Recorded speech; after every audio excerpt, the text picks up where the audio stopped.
surrender, Lord, to you. Let my love, let it all be. Hallelujah. Merci Maître, veuillez vous asseoir dans la présence du Seigneur. Je souhaite la bienvenue à tous ici ce matin, dans un climat intense de sa présence. Nous sommes déjà en train de conclure, c'est le dernier dimanche du mois.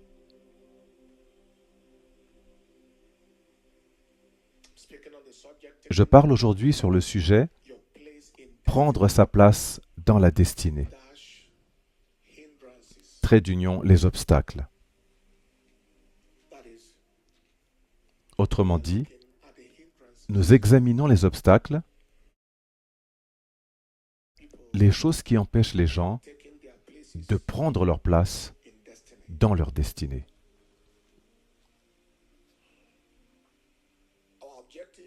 Notre objectif est simple, comprendre les obstacles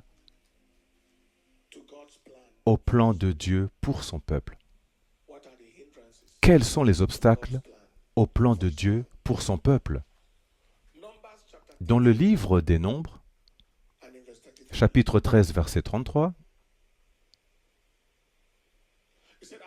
il est écrit, « Là nous avons vu les géants, les fils d'Anak, qui viennent des géants, et nous étions à nos propres yeux comme des sauterelles, et nous l'étions aussi à leurs yeux. » C'est la confession des enfants d'Israël face à leur destinée. Je voudrais que nous regardions trois choses en guise d'introduction. Premièrement, Dieu a de très grands plans pour son peuple. Dans Jérémie 29, verset 11, il est écrit « Car je connais les projets que j'ai formés à votre sujet, dit le Seigneur, projets de paix, de grandeur et non de malheur, afin de vous donner un avenir et de l'espérance. » Dieu a de très grands plans. Il n'a pas de petits plans, ni de plans insignifiants pour son peuple. Ce sont des plans gigantesques. Numéro 2.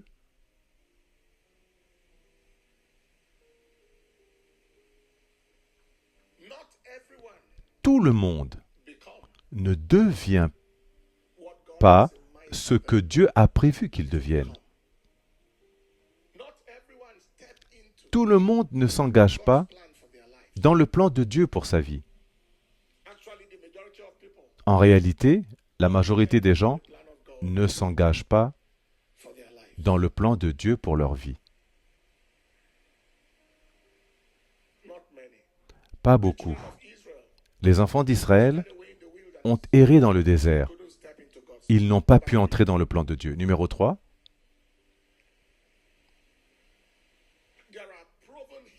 Il existe des obstacles avérés au plan de Dieu d'après l'étude des Écritures. Des obstacles avérés. Ce sont les choses qui empêchent les gens de devenir ce que Dieu veut qu'ils soient. Nous venons de voir cela avec les enfants d'Israël dans Nombre 13, verset 33. Il y a des obstacles avérés au plan de Dieu. Ce sont ces obstacles que nous voulons examiner très rapidement ce matin. Quels sont ces obstacles au plan de Dieu pour son peuple? Premièrement, c'est le manque de vision. Le manque de vision. Deux choses sont importantes à noter. La vision définit la destination. Importe où vous allez dans la vie, là où vous finirez est défini par votre vision.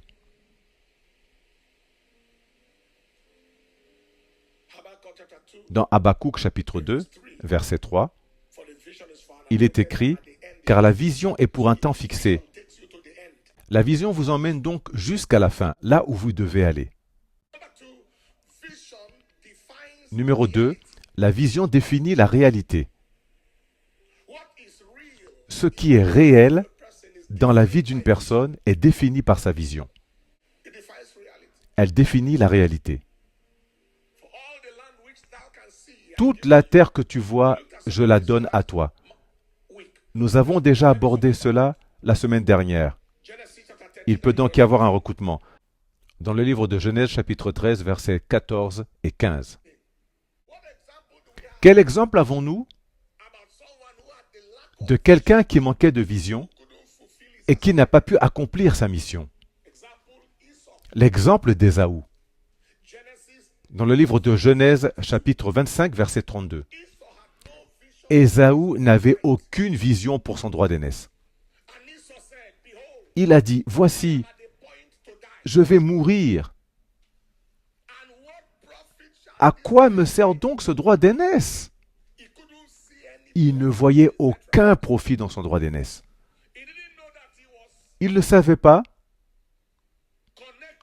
qu'il était lié dans son droit d'aînesse. Il ne savait pas qu'il était lié à une génération de géants, que la grandeur d'Abraham allait passer à Isaac, puis à Ésaü. Il n'avait pas de vision. Et à cause de ce manque de vision, il n'a pas pu atteindre sa place dans la destinée. On ne blâme pas les gens. On ne blâme pas Dieu non plus. Et parfois même pas le diable. Je me souviens, il y a plusieurs années, j'ai appelé un jeune homme et je lui ai demandé « Que veux-tu faire? Puis-je t'aider à te mettre en place pour que tu aies une source de revenus ?» Il a mis presque 6 mois avant de revenir me dire ce qu'il pouvait faire. Après qu'il m'a dit, je l'ai aidé financièrement pour qu'il puisse commencer. Il est revenu 6 mois plus tard avec l'argent intact. Il n'avait rien fait. Il ne savait pas quoi faire. C'est là que j'ai conclu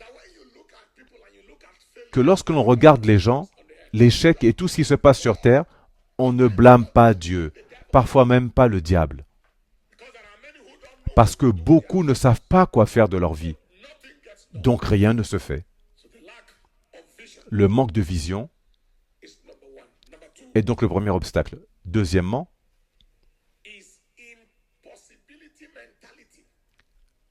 le deuxième obstacle que j'appelle la mentalité d'impossibilité ou mentalité limitante. La mentalité limitante. Rien n'est possible pour celui qui pense que tout est impossible. Encore 2 choses sont très importantes. La première, la mentalité détermine la réalité, tout comme la vision. Car il est comme les pensées de son cœur. Proverbe, chapitre 23, verset 7. Vos pensées déterminent votre réalité. Et deuxièmement, la mentalité détermine la destinée. Proverbe chapitre 4, verset 23. Il dit « Garde ton cœur plus que toute autre chose, car de lui viennent les sources de la vie. »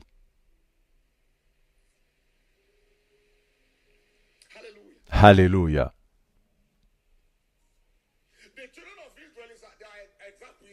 L'exemple des enfants d'Israël est là, encore parlant.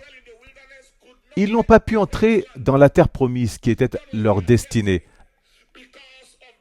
à cause de leur mentalité d'impossibilité, leur mentalité limitante. Dans Nombre, chapitre 13, versets 31-33, il est écrit « Mais les hommes qui étaient montés avec lui dirent, nous ne pouvons pas monter contre ce peuple, car il est plus fort que nous.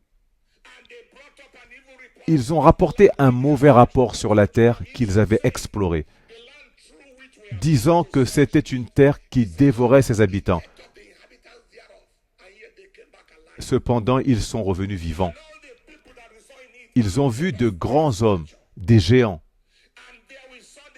et se sont vus comme des sauterelles à leurs yeux.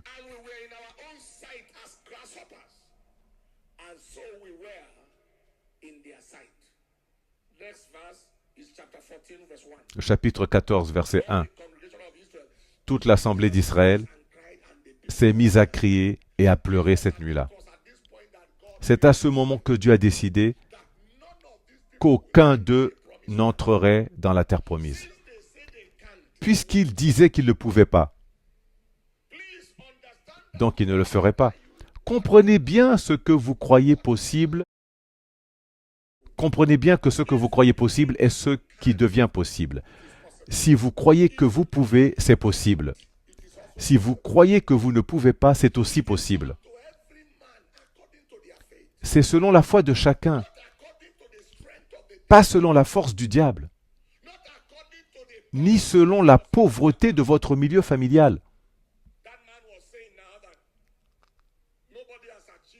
Ceux qui disent « personne dans ma famille n'a jamais accompli cela » ont une mentalité d'impossibilité. Beaucoup se limitent eux-mêmes. Je vous pose une question. Si quelqu'un réussit dans un domaine que vous désirez, ou un domaine grandiose, ces personnes ont-elles deux têtes?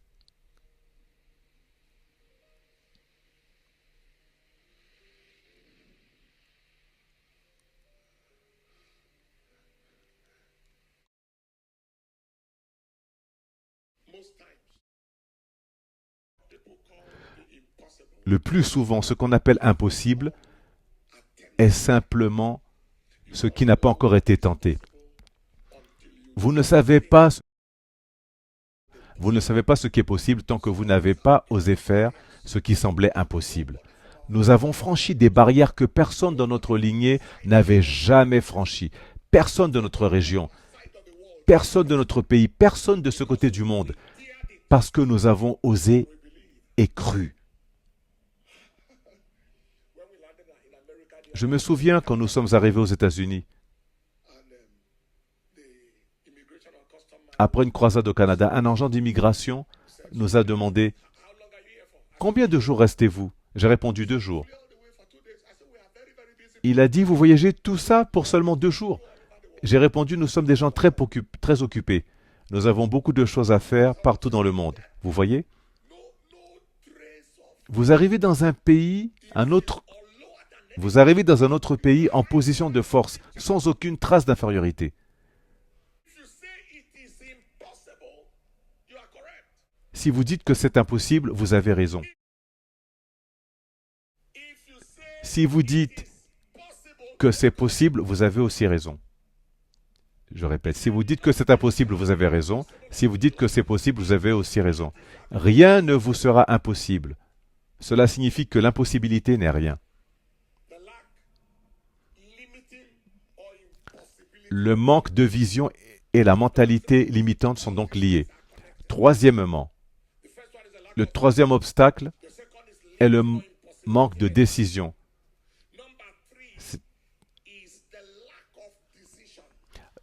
Troisièmement, l'obstacle est le manque de décision. Entre crochets, c'est l'indécision. Quand une personne manque de décision ou n'est pas décisive, la destinée ne peut pas se réaliser. Vous ne pouvez pas vous trouver là où vous êtes censé être si vous n'avez pas pris la décision. 2 choses sont encore une fois très importantes. 1.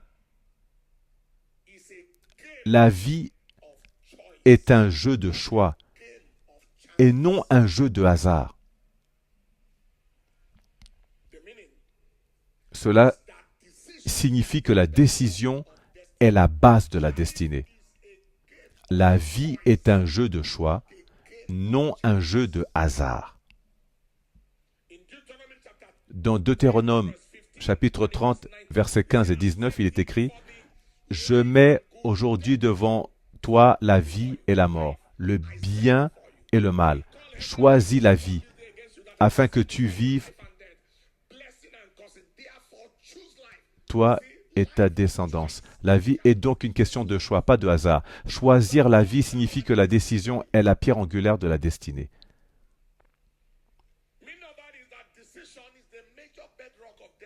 La décision est le fondement du destin. C'est très important et très critique.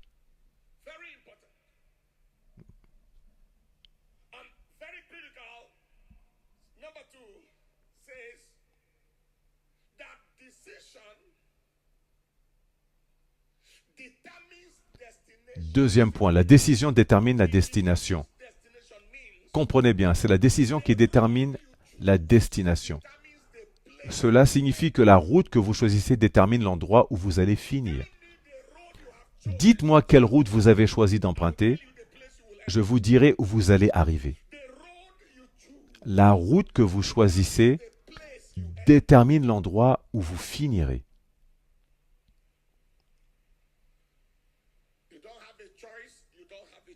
Vous n'avez pas de choix, vous n'avez pas d'opportunité.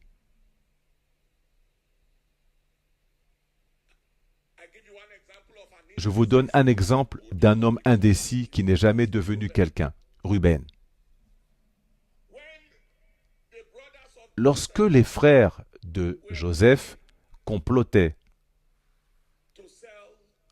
pour vendre Joseph ou pour le tuer, un problème majeur de Ruben était son indécision. Dans Genèse chapitre 37, versets 21 à 22, il est écrit « Ruben l'entendit et le délivra de leurs mains et dit « Ne le tuons pas. » Puis Ruben leur dit « Ne répandons pas de sang, mais jetez-le dans cette fosse, dans le désert, sans mettre la main sur lui. » Il disait qu'il soit jeté dans la fosse afin qu'il le délivre et le ramène à son père. Ainsi, au lieu d'être ferme et de dire « Non, je suis l'aîné, ce garçon ne doit pas être tué, remettez-le-moi », il a dit de le jeter dans la fosse. Il a dit cela pour qu'il puisse se délivrer plus tard. Au verset 29, Ruben revient à la fosse, et voici que Joseph n'y était plus, car il l'avait vendu. Il avait dit, mets-le dans la fosse pour pouvoir le délivrer plus tard. Mais où étais-tu avant que tes frères ne vendent ton petit frère? Pourquoi n'as-tu pas été ferme et dit, ce garçon ne sera pas vendu? Pourquoi restes-tu au milieu? Plus tard, à l'époque de Déborah, la situation de Ruben devient plus claire. Dans Juge 5, chapitre 15, lorsque Déborah appelle les gens à la bataille, elle dit « Sortez, sortez, sortez !» Regardez l'histoire de Ruben. Les princes d'Issachar étaient avec Déborah. Même Issachar et Barak, qui fut envoyé à pied dans la vallée pour le camp de Ruben. Il y avait de grandes hésitations dans le cœur. Fallait-il y aller ou pas? Fallait-il suivre ou pas? Fallait-il participer à cette guerre ou non? Au verset suivant, il est dit « Pourquoi restes-tu parmi les enclos à écouter le bêlement des troupeaux ?» Il y avait de grandes hésitations chez Ruben. Ruben avait beaucoup de problèmes. Nous y reviendrons plus tard, notamment dans le second service. Mais un défi majeur de Ruben était l'indécision. Le manque de capacité à être ferme et à savoir ce que l'on veut dans la vie. Ma femme me connaît depuis plus de 30 ans. Ce qu'elle sait de moi depuis tout ce temps, c'est que je suis ferme. Nous allons faire ceci, j'y vais. Amen. Avant même que tu t'en rendes compte, j'ai déjà calculé, c'est fait. Ma femme m'a dit un jour, sauf si tu as pris une décision ferme, si tu l'as prise, elle est aussi rigide qu'un rocher. Est-ce que je me fais comprendre? Si vous voulez une destinée, Vous devez être connu comme un homme ferme dans ses décisions. Vous devez savoir ce que vous voulez et vouloir ce que vous savez. Vous devez savoir ce que vous voulez et aller vers ce que vous voulez. Décision, c'est très important. Que quelqu'un dise un grand amen. Que quelqu'un dise un amen plus fort. Que quelqu'un dise un amen encore plus fort. J'ai entendu une histoire il y a plusieurs années, celle d'un homme qui avait listé environ 145 choses qu'il voulait faire dans sa vie. Un peu au hasard. Je veux piloter un avion, je vais faire ceci, je vais faire cela. À l'âge de 40 ou 50 ans, je ne me souviens plus exactement, il en avait déjà accompli plus de 123. Il lui restait seulement quelques objectifs à réaliser. Il était décisif et savait ce qu'il voulait. Le manque de décision, le manque de fermeté dans la décision. Voici un obstacle majeur. Numéro 4. Nous avons déjà abordé ce point le dimanche dernier. C'est le manque de sens de l'urgence. Urgence, urgence, urgence. Deux choses encore à garder en tête si vous ne voulez pas être freiné. L'urgence définit la destinée. Il faut un sens de l'urgence pour accomplir sa destinée, car nous n'avons pas l'éternité pour le réaliser. Il faut un sens de l'urgence, un sens de l'urgence, un sens de l'urgence, car nous n'avons pas l'éternité pour remplir notre destinée. Dans Éphésiens chapitre 5, versets 14 à 15, il est écrit, c'est pourquoi il est dit, réveille-toi, toi qui dors, relève-toi d'entre les morts, et Christ t'éclairera. Veillez donc avec soin à votre manière de vivre, non comme des insensés, mais comme des sages, rachetant le temps car les jours sont mauvais. Rachetez le temps. Urgence, urgence. Il faut un sens de l'urgence pour accomplir sa destinée, car nous n'avons pas l'éternité. Vous n'avez pas tout le temps au monde pour faire ce que vous devez faire dans la vie. Le temps est la substance de la vie. J'ai entendu cela pour la première fois. Je crois que c'est une citation de Benjamin Franklin. Le temps est la substance de la vie. Voici ce que cela signifie, à ma manière. La vie se mesure avec le temps. La vie se mesure avec le temps. C'est pourquoi on parle de durée de vie. Le poids se mesure en kilogrammes.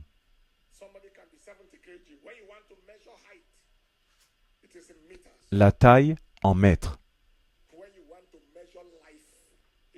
La vie en temps. On dit il a 50 ans, il a 60 ans, il a 65 ans. Si la vie se mesure avec le temps, alors le gaspillage de temps est le gaspillage de la vie.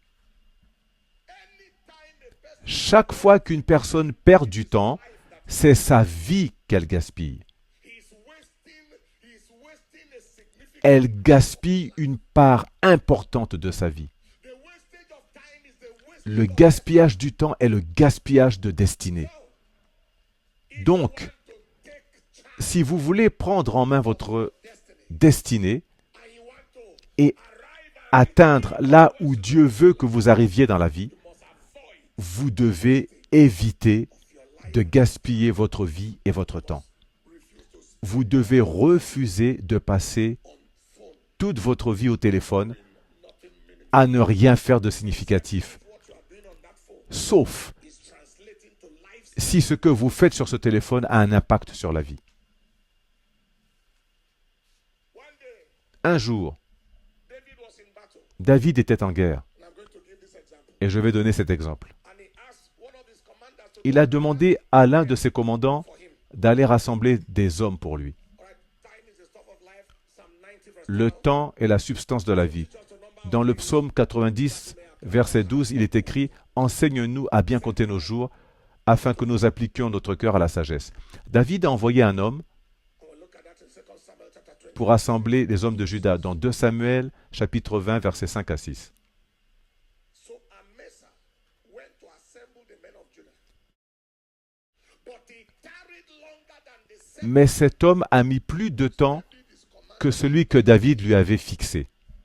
And David said to Abishai, David dit alors à Abishai, « Maintenant, that was the Sheba, fils de Bichri, qui est en rébellion contre nous, fera plus de mal que Absalom.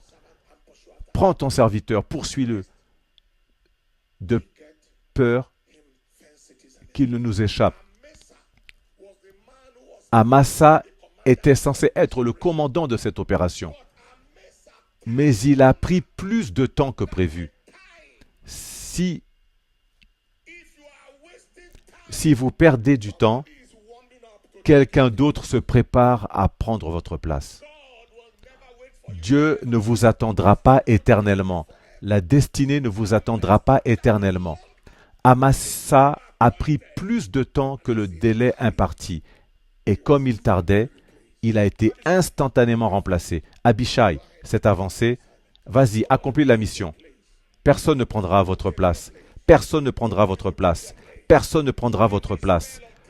Tout esprit de retard, de procrastination, de gaspillage de temps, je le déclare brisé maintenant au nom de Jésus. Il y a des gens qui sont des gaspilleurs de temps permanents. Catherine Kuhlman avait quelqu'un qui s'appelait Jimmy. Il était au clavier. Elle disait, Jimmy arrive toujours en retard. Il est toujours le dernier à monter dans l'avion quand nous partons pour des programmes. Elle disait, Jimmy, j'espère que tu ne seras pas en retard lors de l'enlèvement et que tu ne manqueras pas ce vol.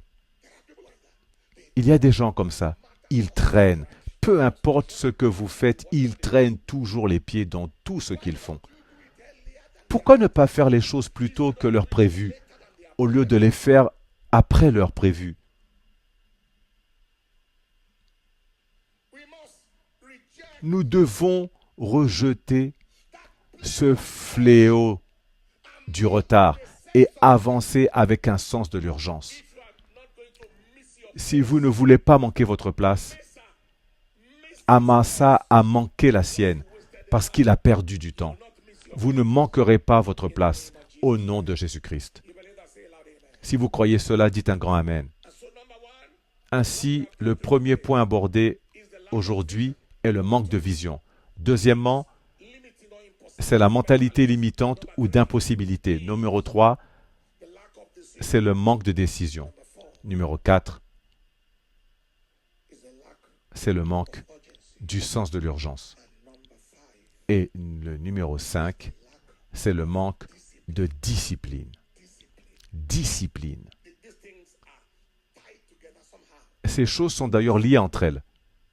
Discipline. There are two things I want to say. Il y a deux choses que je veux dire à propos de la discipline. Premièrement, Discipline is the strength la discipline est la force du caractère. character. Et le caractère sous-tend la destinée de Dieu. La discipline est la force du caractère. Every person of Toute personne de caractère est une personne disciplinée.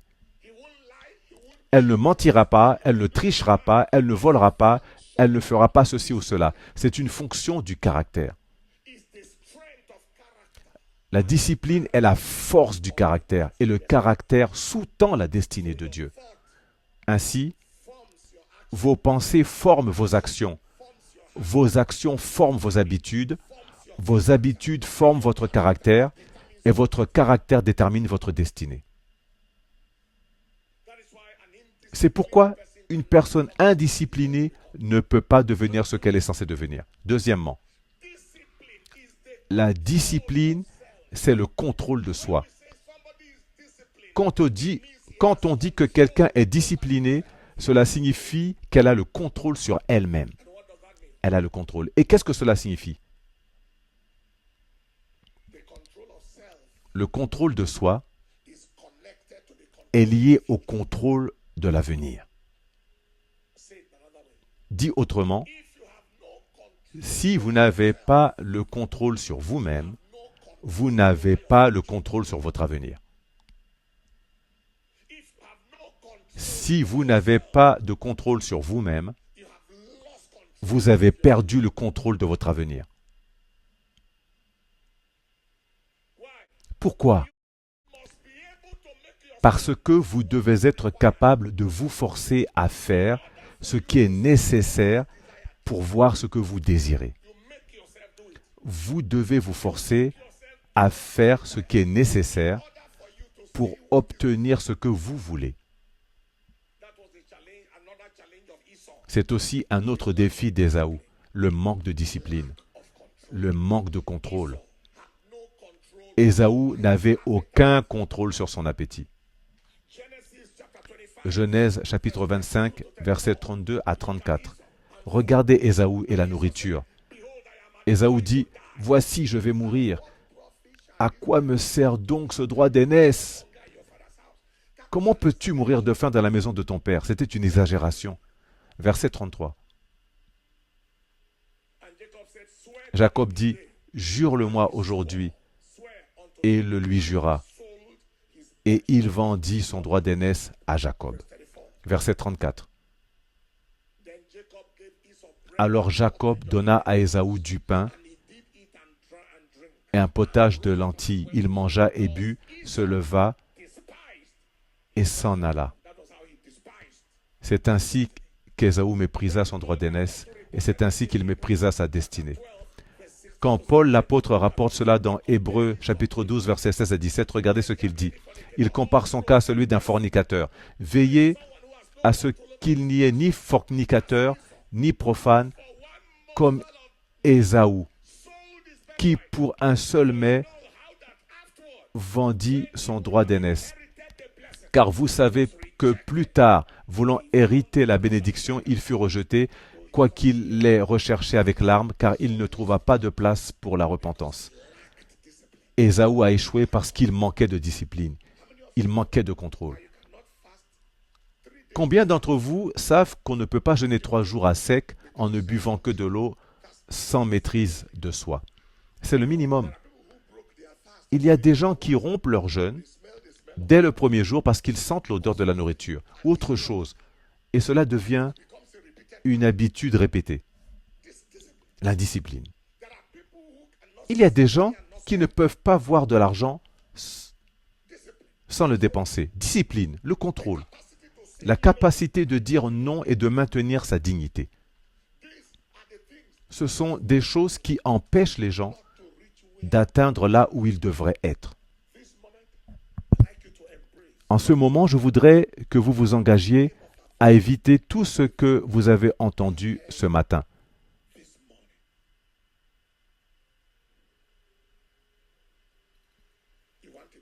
Voulez-vous une destinée?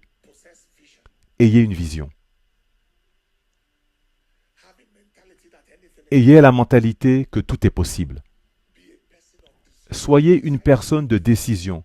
Soyez décisif. Agissez avec un sens de l'urgence. Ne soyez pas un gaspilleur de temps.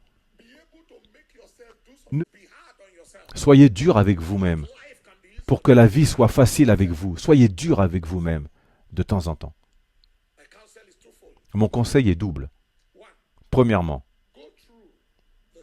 repassez sur le sujet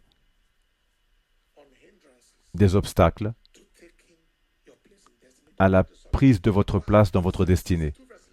Pourquoi? Le psaume 62, 11 dit « Dieu a parlé une fois, 2 fois, j'ai entendu que la puissance appartient à Dieu. » Relisez ce sujet en quittant ce lieu. En fait, j'ai 5 autres points dans le second service. Je vous encourage à écouter aussi ce message.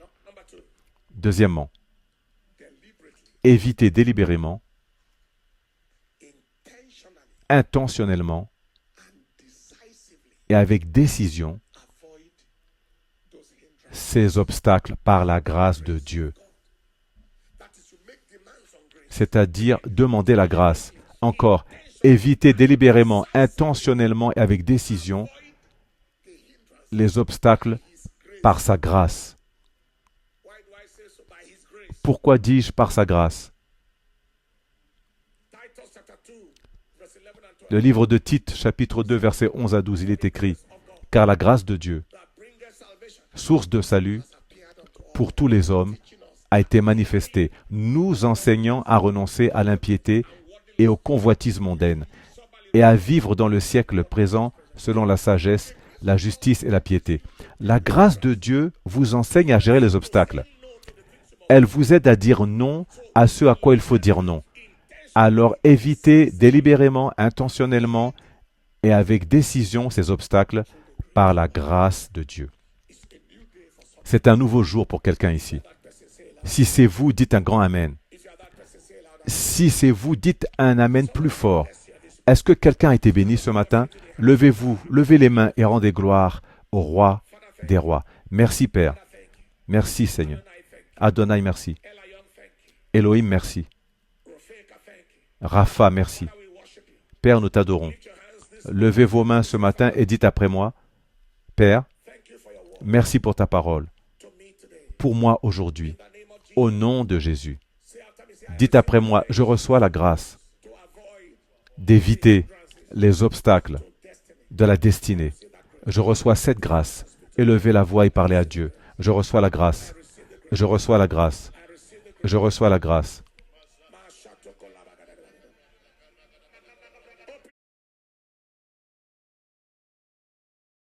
Ouvrez votre bouche et priez. Je reçois la grâce. Je reçois la grâce. Je reçois la grâce. Je reçois la grâce.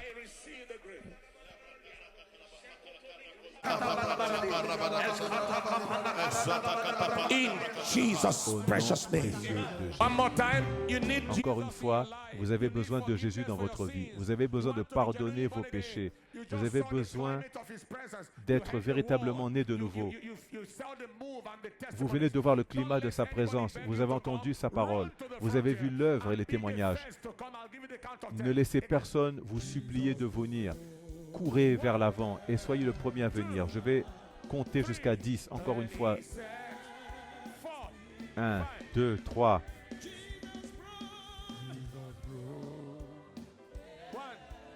2, 3, 4, 5, 6, 7, 8, 9, 10.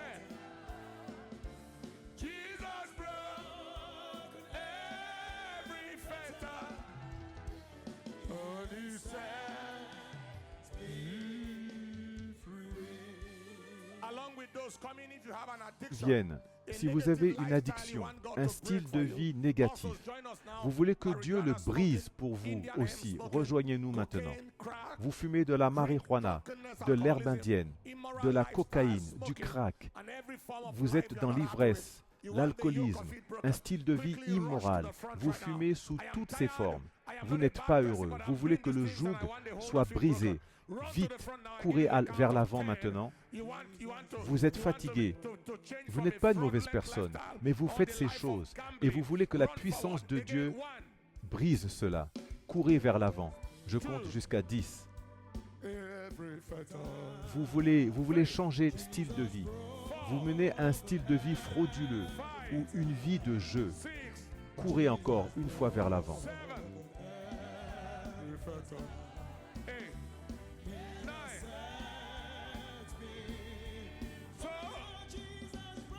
So I'll shout, hallelujah. So I'll shout, hallelujah.